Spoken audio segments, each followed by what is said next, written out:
Olá, gente amada e querida de Deus. Este é o nosso encontro com Deus, meditando a palavra. O tema: Vícios e Virtudes, parte 11. Vida, morte e ressurreição, três fases da mesma existência humana. Dentro do assunto de nossa temática, vícios e virtudes, hoje quero refletir um pouco com você sobre a vida. O que é vida? Deixemos que Jesus nos fale sobre isto. O que temos de importante sobre a vida na Bíblia?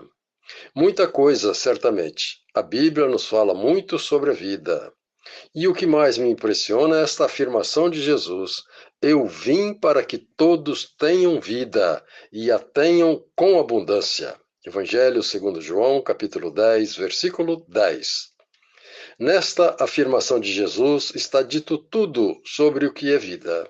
Ou seja, o Senhor está afirmando que pode nos dar vida abundante.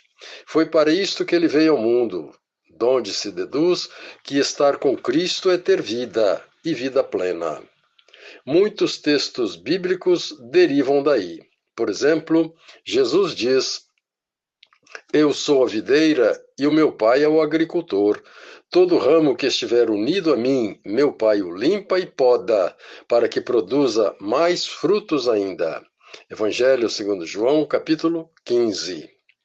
Isto é, os ramos que estiverem unidos ao tronco, alimentando-se e nutrindo-se da seiva que desce pelo tronco e chegam até as extremidades dos ramos, estes são os que permanecem vivos e produzindo frutos. O ramo que se solta do tronco, que se afasta de Jesus, seca porque não recebe a seiva que sai do tronco. E sem a seiva vital, o ramo seca e morre. Outro texto bíblico importante, diretamente ligado à vida que recebemos de Jesus, é este: Eu sou o pão vivo descido do céu. Quem comer deste pão viverá eternamente. E o pão que eu hei de dar é a minha própria carne, que eu darei para que o mundo viva. Este é o pão que desceu do céu, não como o maná que os vossos pais comeram no deserto e morreram. Quem comer deste pão viverá para sempre. Jesus está dizendo: O pão que eu darei é a minha carne para que o mundo tenha vida. Muitos que ouviram Jesus dizer isto se assustaram e disseram: Como pode este nos dar a comer a sua própria carne? E Jesus respondeu: Em verdade eu vos digo que se não comerdes a carne do Filho do Homem e não beberdes o seu sangue, não tereis a vida em vós. Quem come a minha carne e bebe o meu sangue tem a vida eterna, e eu o ressuscitarei no último dia. Assim como o Pai que vive me enviou, e eu vivo pelo Pai, assim quem de mim se alimenta também viverá por mim. Quem comer deste pão viverá eternamente. Evangelho segundo João, capítulo 6, versículos 51 ao 58.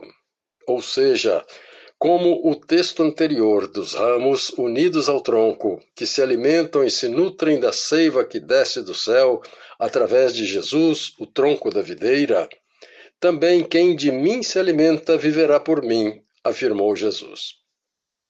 Então, para quem tem fé, ter vida é estar unido a Jesus, se alimentando dele. Numa linguagem eucarística, a Bíblia mostra que, no início da igreja, o pão era partido nas casas de família, conforme o livro dos Atos, capítulo 2, versículo 46, livro dos Atos, capítulo 20, versículos de 7 a 11, e primeira carta aos Coríntios, capítulo 11, versículos de 23 ao 29. Portanto, Jesus, o Filho de Deus, Senhor e Salvador da humanidade, afirma: Em verdade eu vos digo que aquele que crê em mim tem a vida eterna. Eu sou o pão da vida. Estar com Jesus e alimentar-se dele, presente na palavra e no pão e vinho da Eucaristia, é ter vida plena em abundância. Estar unido a Jesus é ter força para os embates da vida, para enfrentar desafios, saltar obstáculos e sair vitoriosos. Permitam-me lembrar uma frase de dois grandes santos da Igreja.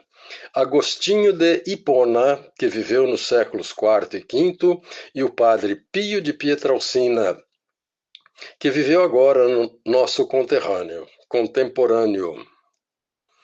Eles disseram: a Eucaristia não é um prêmio para os perfeitos e fortes, mas um remédio para os fracos, que nutre e fortalece os que se sentem fracos e pecadores. E já que estamos falando de vida, permitam-me finalizar esta reflexão com duas frases do grande apóstolo São Paulo. A primeira é a seguinte: já estou crucificado com Cristo, e não sou mais eu que vivo, mas Cristo é que vive em mim. Carta aos Gálatas, capítulo 2, versículo 20. A outra frase de Paulo é esta: para mim, o viver é Cristo e o morrer é um ganho. Carta aos Filipenses, capítulo 1, versículo 21. Até amanhã, então, se Deus quiser, quando falaremos mais sobre isto. Paulo Jorge Lúcio, padre casado.